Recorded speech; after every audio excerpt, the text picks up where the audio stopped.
Hello and welcome to the Miniature Painting Podcast. My name is Dan. I will be your host on this journey. If you haven't already, please subscribe to us on either, iTunes or Spotify or YouTube or wherever you get your digital downloads. I guess you don't streaming, wherever you consume things in your ear and your eye holes. All right, let's get into it. Last week, I shot into the intro to miniature painting for newbies and people thinking about getting into miniature painting.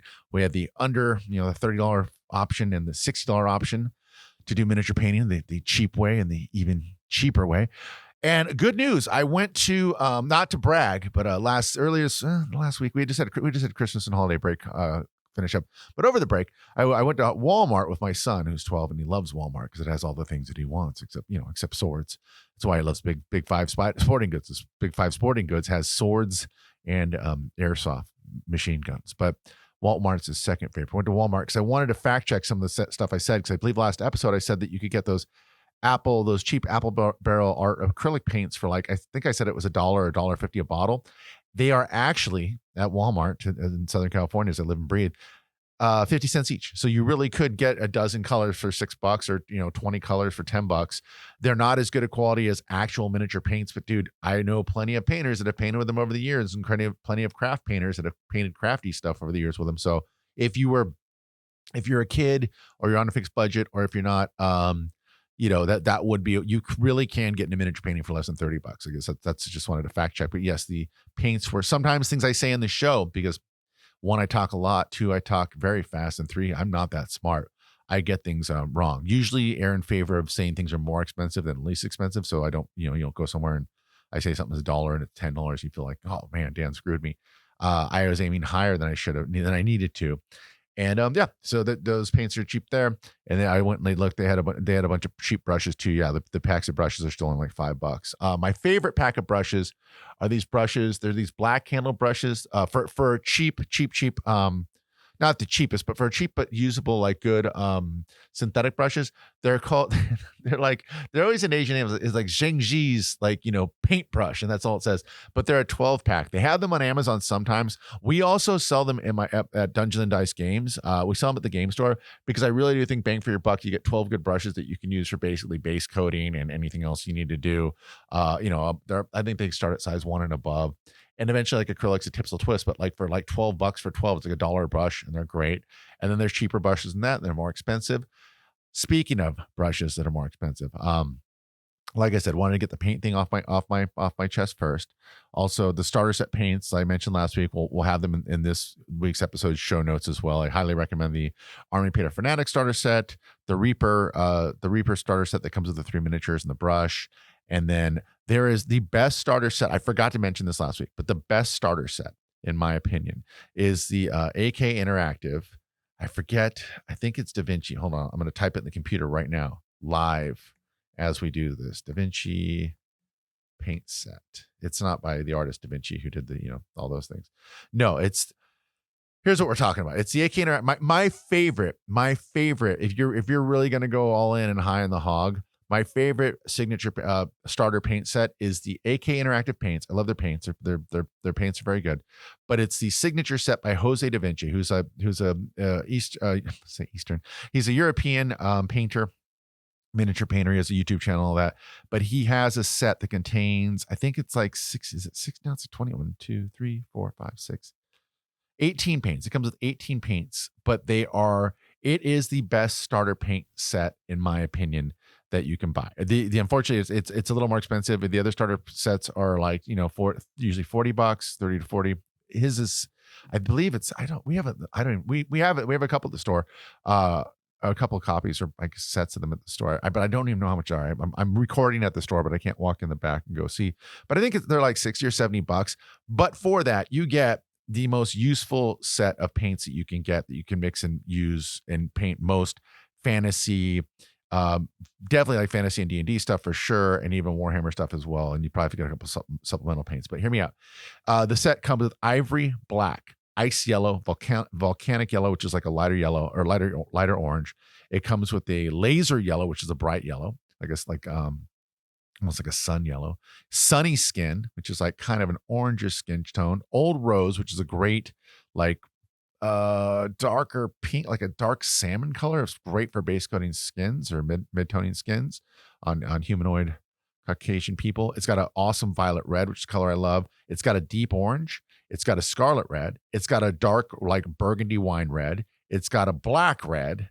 So you can use black red as in your shadows instead of just regular black. It's got a deep brown, which is a dark brown. It's got a chocolate, which is like a dark, dark brown, almost black. It's got cork, which is basically like a light leather brown, which I love. And it's got a deep green. Anthracite gray, which is kind of like the old P3 and the new P3 coal black. It's like that bluish kind of greenish black. It's real dark. It's like a dark, dark gray black, and then a deep blue. But those, I mean, there is not, out of 1, 2, 3, like I count again, 18 colors in that set. There is not a stinker. There is not a crap color that's in that set. Basically, if you got this, and I think AKs are $4 or $5. Let's say they're $5 a thing just for easy math. It's like $80 or $90 worth of paint for $70. But the difference being, you don't have to. These are all the paints you would need, unless you're doing a specific army of like Space Marines or something like that, and you needed a very specific blue, green, or red. But you could get them out of. You could get those. You could do a Dark Angel or a Salamander or a Space Ultramarine or any. You could do any of the major factions of Space Marines for Warhammer with these sets, and it's just great. The only thing you're missing is a metallic. You'd have to pick up. I would pick up a gunmetal from anyone. AK has a great gunmetal. I would pick up a silver or shinier metal like silver, white metal, and then I'd pick up a gold or a copper bronze for a dark and a lighter highlight color for a gold or bronze or brass or whatever. But that is the way. If I had a time machine, I could go back to like 5 or 6 years ago and I started painting again with my son.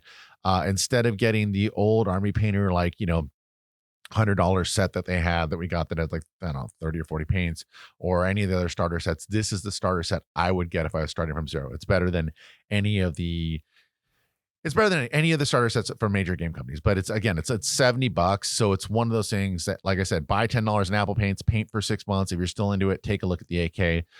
In our store at dungeonsanddicegames.com, we actually feature it. We sell this with the bundle of those cheap brushes that I told you about that I like. So you can pick that up at our store, but you can pick them up anywhere. They're from the AKs from Europe, so they're kind of harder to find. So they're not at every store. And this starter set is not at a ton of stores in person, but I'm sure you could get it either, like I said, on our website or anywhere else if the internet exists where you live.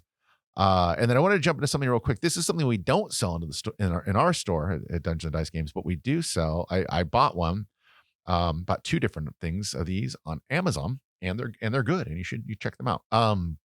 If you're not aware, they're in the world of miniature painting. There's brushes. There's acrylic. Not acrylic. There's synthetic brushes, which are synthetic hairs, obviously. Right, tongue tied. And those are like, they're made out of plastic, basically this extruded plastic, very, very thin, and it's cut off. There's videos on YouTube. Maybe I'll try to find one. I'll put it in the show links of like how synthetic paint brushes are made. Super interesting, very neat process. And then there's like hair brushes, like sable hair brushes usually is what they're used. But sometimes there's goat or pig or other type of yak fur brushes. But we usually have sable hair, and then the Kolinsky sable, which is basically I believe they I don't think they skin them. I think they're shaved. I think they shave weasels or whatever. I think it's a fancy weasel or mongoose hair. It's the finest in the world.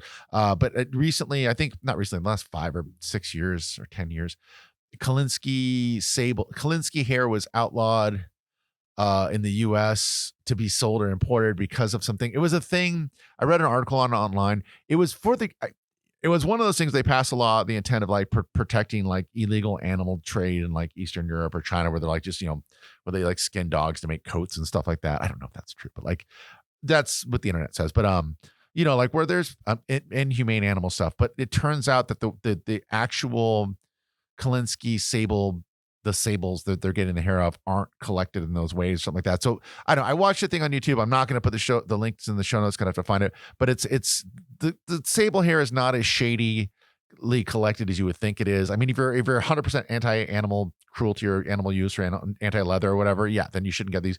But the brushes, it seemed like the law being passed was a little bit of overkill. And now, because the United States lives in the craziest sorry to cuss, I'll probably bleep out that F word in case you're listening with your children, unless they love rap music, because then they'll love it, all the swearing. But the US we're currently living through the wildest, dumbest timeline. And I mean, we're at this point, my country of the United States is making idiocracy look like a genius utopia. But my point is that law is probably not going to get repealed anytime soon or fixed anytime soon because my country is dealing with other things right now. But you can get them in other places of the world, and the Kolinsky sables are famous because like Winsor and Newton, which was a really good, the Series 7 brushes use those, and the Raphael 8404s are used by them. And then even the Rosemary and Company, which Rosemary and Company is a UK firm. They make brushes as well. They are brushes that are pretty, I would say, and check on the internet, most people say they're pretty much as good as like the highest level brushes like Winsor and Newton or Raphael, but they're less expensive. And I have some. You can get them in the US. You can buy them through stores in Canada, or you could before. Now with the tariffs and impending World War III, I don't know if you can get them. I have to get them smuggled in up the butt of a yak or something like that. Either way, they're good. Those are good brushes. But that's my point is you start off with synthetics, and then when you get a little bit better and fancier of a painter, you're gonna segue into using synthetics and stuff for base coating and for metals and for speed paints. But then you're gonna want to have some nice actual sable hair brushes if you're down with being okay with using animal hair. For your brushes, and the go-tos are, like I said, they're like the Kolinsky, not Kolinsky, that's kind of hair. I would say the top brands are like Winsor and Newton and Raphael. Artist Opus are up there, but I think Winsor and Newton and Raphael are kind of set the standard. However, in recent years, the proliferation of miniature painting, especially during the pandemic, there are more and more companies now, and a lot of companies, there's probably, I say more and more companies from China. There's probably one big company in China that calls their company 90 different things. So they're on like Amazon and Temu and Wish and AliExpress. But lately, in the last 5 years, I guess, kind of broadly lately, there have been a lot of these on Amazon. Oh, sable hair brushes, real sable hair, Kolinsky sable hair, and they're really cheap, and you get them, they're complete garbage, right? They're not very good. That being said, in the last 6 to 12 months, on Amazon, I keep seeing these ads and seeing these featured, these brushes, these Kolinsky sable brushes, and there's one brand. They're probably the same brand. Golden Maple is a brand that's come out, and they've been sponsoring a bunch of YouTubers and this and that, and making like videos like, here's our factory, no slave labor used, we do not torture animals, we good, thumbs up USA, like making these nice videos. The people in the video seem very nice. But they sell a 5-pack of like, I would call them a starter set, but they're a set as good as any to use for any painting of a Kolinsky sable.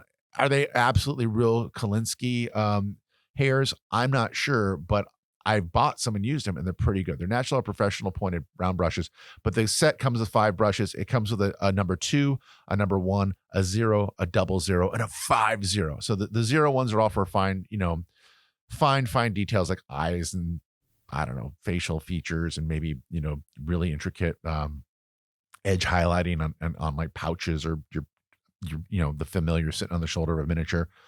But that being said, they're $30. That's the thing. So for a Winsor and Newton before, I mean, dude, it'll break your heart to watch YouTube videos on painting like from like 10 years ago, because you can hear like YouTubers going like, oh, and then there's a really expensive Winsor and Newton Series 7, the best of the best brushes, but they're going to cost you 10 or 12 bucks. Oh man, to have a time machine and the $120, you can go back and get 10 of those brushes, because now those brushes for like a number 2, I'll look it up right now. Like, I love having my computer open while I'm recording the show. Winsor Series 7 size 2 brush.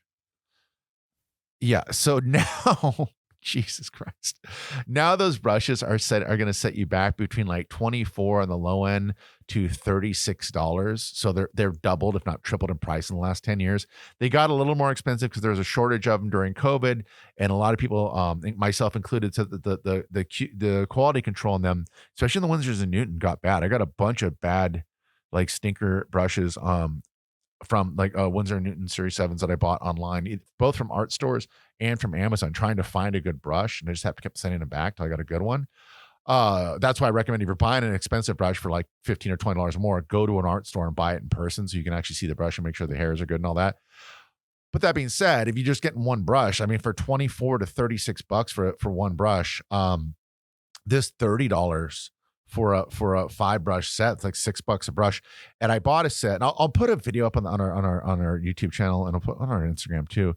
But they're not bad. I've been painting with them, and they're clearly not as fancy as like the Windsor Series 7, the Raphael, or whatever, but like they're not the junk brushes that you would get, like 10 sable hair brushes for $14 on Amazon that are all garbage. These are actually pretty decent brushes that come with a nice tip, hold a tip, don't split any more than any. I have a lot of brushes, and I have a lot of mid-level brushes from like like Green Stuff World or Reaper or Reaper brush very nice. But Green Stuff World, I got a Phalanx brush when I ordered for some Kickstarter thing that I got. I got all these brushes that are like sable hair and some Claim Kolinsky, and these brushes from Golden Maple are just as good, if not better, than anything below a Winsor & Newton and Raphael. And for $30, you can't go wrong. The other brand I got, it's Fumi. Hear me out. The name is on the box. It's FUUMU apostrophe UI, and then a registered little R with a circle around it. But those were $32, and the both sets are like I said, the Fumi ones have black handles and different labeling, and the Gold Maple have blue handles that I got. They seem like the same brush, dude. They seem pretty good. But the Fumi one, I'll put a link to both in the description. The Fumi one is like $32.99. Probably, it depends. The dynamic price on Amazon could be higher or lower where you live when you log on. But the only difference is they come with a number. They come with a a 0, a 00, a 5, 5 zeros, and then number 1. But the Fumi one comes with a size 3 brush instead of a size 2, which I don't know. It holds more paint, and maybe if you're painting something a little bit bigger, that'd be good. But I like the size 2 brush, because if I'm going to jump up to a size 3, that means that it's a thing that I don't have to be as precise with. So I'm probably doing base coating or some bigger model. I'll just use a synthetic for that, because I don't feel like I'm going to go out of the lines as much. But it's up to you. I would say I would probably recommend the Golden Maple one, because one is $3 cheaper, and the 2, 1, 0, 00, and 50 are really good brushes. But the Fumi one isn't bad either. So I would pick either of those up. I don't know. I've been using these at home, and I use them alongside all my other brushes, my fancier, more expensive brushes, and I like them a lot. So I'll put a link to both brushes in the show notes for this episode. Check out the reviews and the comments on Amazon. I think see what you think. But I when I upload these episodes, I'll upload the audio, because I don't record myself talking on the show, because I find that kind of weird. It's just up. I put a little my old iPhone on a lock off over my painting table. So when I'm painting or basing or doing whatever at my table, I just record the footage, and then I drop this podcast over it. So if you watch this on YouTube or as a video podcast, there's something there for you to look at. But I'm not like, it's not like me talking or me doing any particular thing, because I'm not trying to be a YouTube hands channel. It's a lot of work that I don't have time to do. But I do have time to try out brushes and tell you about them. But yeah, big like those a lot. So recommendation for the week are these Golden Maple brushes. And that's not to say that the other more expensive brushes aren't good. They're super awesome. But if you're a newer painter, my whole thing is that my son's getting at this age, because he uses synthetic brushes. He's 12 now. He likes building the models, and asking to buy some more than he likes painting them, to be truth be told, or making me paint them, which is a real pain in my butt. But he's at the level where he has synthetics, and then he has some of the cheaper like army painter brushes, like sables or hair brushes. They're not very. I don't like the army painter. I think the army painter brushes are that good, to be honest. Maybe they have new ones coming out. Will be better. But anyway, my son uses those, but he's at the level where if he's getting a little bit better, he's probably ready to jump into having like his first sable brushes. And now he's old enough, he knows how to take care of the brushes and clean them and not break off all the bristles and stuff like that. If he was gonna buy brushes himself, or beg my wife and myself for them for a birthday present or a present, I would probably go and get him the Golden Maple set, because it's $30 and it's 5 brushes, and it's the only 5 brushes he'd ever need, besides base cutting brushes, like cheap synthetic brushes. Basically, you get these 5 brushes, and any kind of cheap synthetic you want for the rest of your life, you're pretty much good. And I've only been using these brushes for like a month or two. I don't know how long they last, but even if they only last 6 months, dude, that's $60 a year. And I'm assuming they'll start selling individual brushes probably even cheaper than that. Like they have a 3-pack of a 0, 1, and a 3 that's also $30. So if you only want a 0, 1, and a 3, you can get that. And there you go, live your life. But yeah, I can't stress enough that these brushes are pretty good. So if my son does step up, I will probably, I don't know, whatever the next quote unquote holiday he hits us up for, his birthday. He tries to get an Easter present out of my wife. I'm like, you're out of your mind. Why would you? It's not that's not even a thing. Usually gets an out of school present. Yeah, by June he's probably ready, but like I would get him that as a gift. But for $30, whether you're a kid or an adult or a beginner or a longtime painter, pretty good deal. Pretty good deal. They're as good as, like I said, any of the other brushes that we sold for way more than that in the store that I've bought as an adult and as a painter in my life. So check those out if you like. And then we got a question from the internet. Somebody sent us a message asking. I mentioned the last episode that my painting table I had just cheap like Home Depot or Lowe's or whatever your local hardware store is, shelves built out in my wall. They just kind of the kind where you buy the middle bracket and they're like, I don't know, like 10 or 11 inches deep and like 4 feet by 4 feet long, and I have two of them across.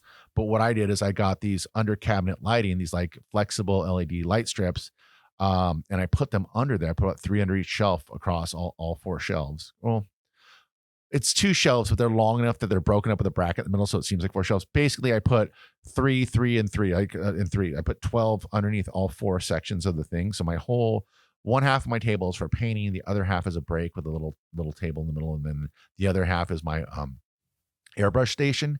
But I got those and I like them a lot. And someone asked which ones I use. I use ones, again, there's no name brands anymore because everything on Amazon is just like, it's made by one factory in China, and the name is going to have vowels and consonants in the places they don't belong, and sometimes not even have vowels or consonants. But this is Light Ever under cabinet lights. It's LITEEVER, which is not a word, but or a brand name, to be honest. But they're the 6 pieces, 20-inch flexible LED light strips, and they come with their own little sticky things like double-sided tape mounting brackets. So they also come with little plastic brackets that take tiny screws. So you can either use, and I believe, if I remember correctly, as I'm installing stuff at our warehouse at the bookcases, the painting station up there, they have the back of them has peel away sticky like adhesive on them as well. So you can do them peel away back adhesive built in. You can do their sticky little plastic brackets with the double-sided tape, or you can do their screw on.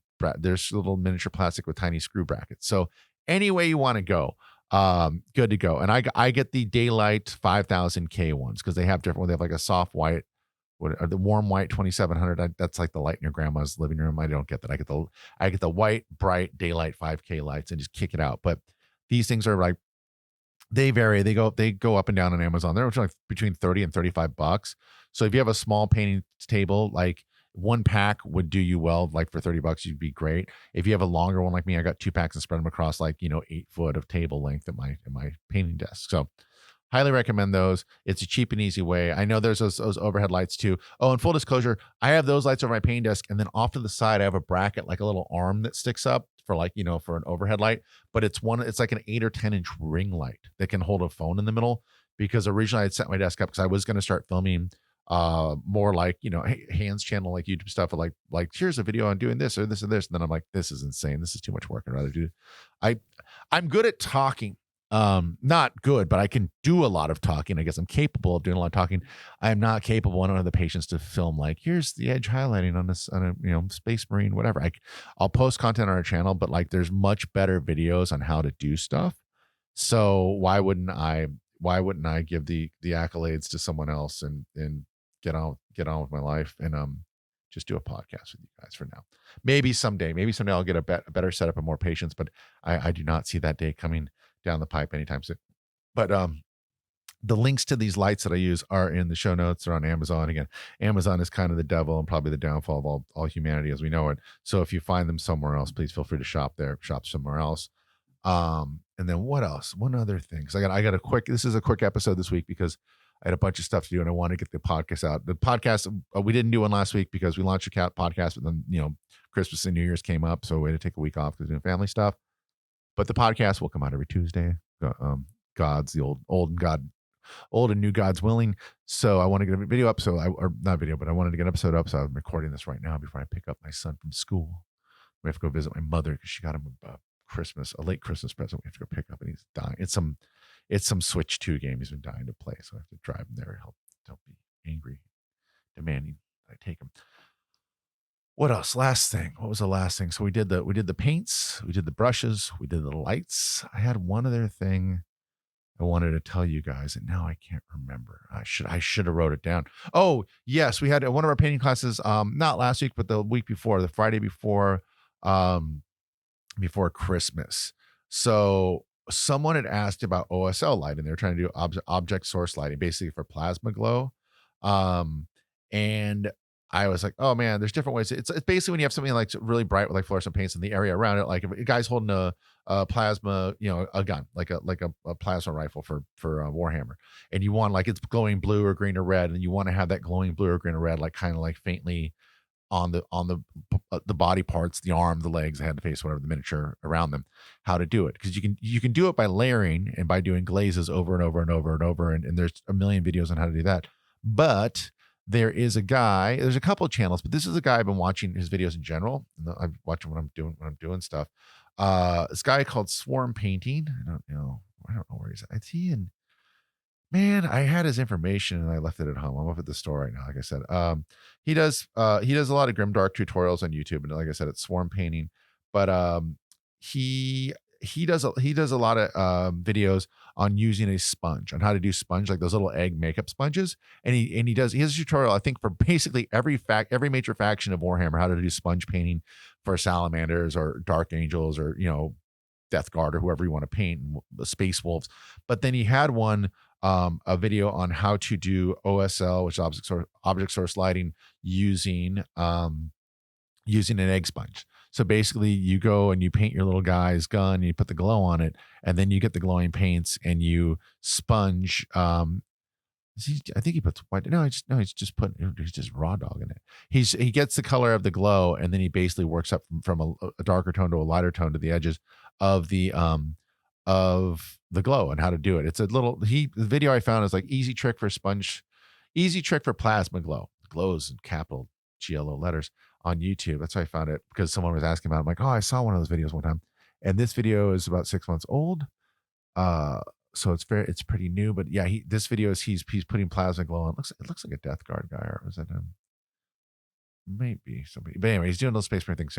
So I will link that in the show notes, and I'll put some links. He's using a bigger makeup egg, but in the video and in his videos, he points out that the bigger makeup eggs sometimes don't reach underneath the thing you're trying to, like, put the highlights on or put the paint on. So what he does in one of his videos, at least one I saw, he will cut or tear a piece of the egg off, or the sponge egg off, and he'll use a pair of tweezers to get the tweezers and kind of stick it like under an arm, or in between the arm and the chest, to get that going on the model. Another thing he's done, like, you can do, is they make smaller eggs. So the makeup sponge eggs, you can get them anywhere. You can get them on Amazon, or sometimes they have them at the dollar store, but they're kind of nicer. So the dollar store, the one by our house I go to for, like, junky stuff, for hobby stuff, hasn't had them. But they're the eggs that are basically like about 2 inches tall. They're about the size, almost the size of a real egg, right? But then they make smaller ones that are like an inch, so like half the size or even less. Those are good too. So the bigger ones are great to cover more surface area, especially if you're going to do it, like if you're doing this on like a dreadnought or a bigger model or something like that. Of course, a dragon or something like that, you probably want the bigger 2-inch egg. But they do make the 1-inch eggs. And if you tore the 1-inch egg in half, man, you really be able to get in there with some small stuff.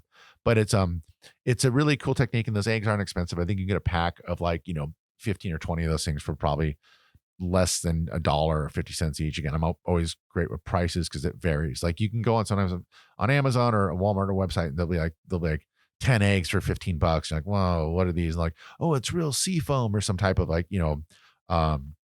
fancier material than you need. And then sometimes you'll go on, like, AliExpress, and it'll be 50 eggs for, like, $13, but it takes 3 weeks in shipping, and you have to wait 3 weeks to see if the eggs are really going to come, what size they're going to be in shape, or they're going to look at the picture of them, smushed or whatever. So it's kind of a dice roll. But I'll put some links for eggs that I've purchased on Amazon that actually came for the 2-inch eggs and the 1-inch eggs. But like I said, feel free to shop around. This all the stuff I mentioned this on the thing with links, we use affiliate links. So if you buy it, it gives us a small kickback. But honestly, I don't really care where you buy this stuff. I want you to help get your painting better. And with the OSL, I think the sponging thing is a real good, like, quick little cheat, little hack, because I don't know about you, but I am not, my layering and stuff for like something like a plasma glow on a gun all over a guy is not where it needs to be, or to achieve the looks that you or I would be happy with. So I think a good workaround is to use a hobby cheat like this. Like we'll do a whole episode on slap chop. I don't think slap chop is the end all be all of hobby painting, because I think like, oh, do it as fast as you can, even if it looks crappy. It's like, listen, I can spend 1,000 hours on a model. It's still going to look crappy, but I would like to enjoy the painting and not feel like I'm Super Mario Brothers speed running this thing, because I just spent, on a $90 piece of plastic, I'm trying to, get this done in 23 minutes. It just doesn't make any sense. All right, guys. Thank you guys so much for listening. That'll do it for this episode. Do you have any questions, comments, or things you'd like us to cover, or favorite miniature painting channels you'd like us to feature? Please let us know. You can hit us up on our website, which is miniaturepaintingpodcast.com. You can hit us up at mini painting podcast on Instagram. Don't send us a Facebook message, because I never get them. Facebook messages are just a hellscape of spam and phishing password deals, trying to get your information and wreck your life, and basically steal your page and get it deactivated. In the show notes for this episode, like I said, there'll be links to the AK paints that I mentioned, the brushes that I mentioned, the lights that I mentioned, the sponges that I mentioned, and there'll be links to the video of the sponge videos and the swarm painting. Is it swarm painting? His whole YouTube channel in general. I highly recommend you check him out. All his videos are like 5 to like 12 minutes, so they're not like super long, but they all show you how to do a thing. And especially if you're looking for a specific like faction of miniature that you're trying to paint for, especially for Warhammer, this is the guy to do it. All right. I'll talk to you guys soon. Thank you so much for listening. Have a great week or weekend or whatever between the time that I'm talking to you now and the next time you hear my voice. I hope everything is going great and swimmingly for you. Thank you again. Bye-bye.